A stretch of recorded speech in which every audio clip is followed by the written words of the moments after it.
Сәлем достар, бүгін мен сіздермен тойымды салаттың түрімен бөлісемін. Менің каналыма қош келдіңіздер. Алдымен бір помидордың өзегін алып тастап, осылай кубик қылып майдалап тураймыз. Достар, бұл салатты әр уақытта жасай беруге болады. Өте оңай және тойымды. Міне, помидорымыз турап болдық. Енді оны тәрелкеге әдемілеп саламыз. Артынан бір қиярды, оны да төртбұрыштылап турап,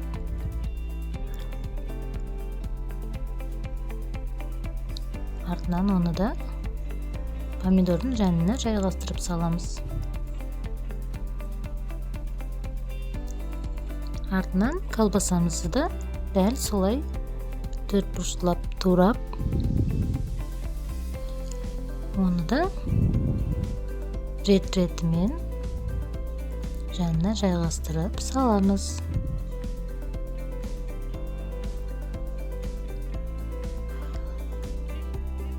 Енді консервідегі жүгерімізді де шетіне әдемілеп саламыз.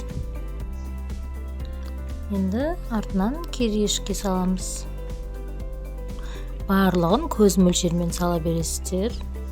Ешқандай қатып қалған мөлшер жоқ.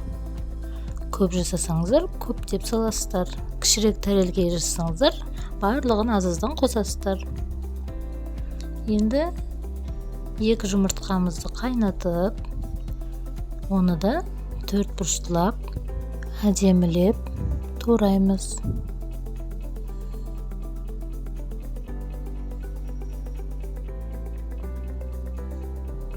Бұл салаттың өзінің көрінісі де сондай әдемі.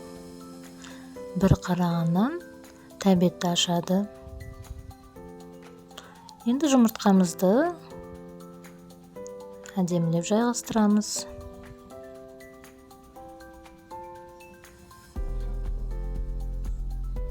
Әрқайсы өз түсін беріп тұр. Енді ортасына майонезімізді құямыз. Кішкене тұз сепелеп жібересіздер. Өз қалауларыңызбен. Міне біздің салатымыз дайын. Сіздер де жасап көріңіздер.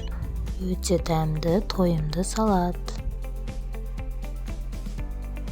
Менің каналыма лайк басып, тіркеліп, қоңырауша белгісін баса кетіңіздер. Алдағы уақытта оңай рецепттерін түр-түрмен бөлісемін достар. Менімен бірге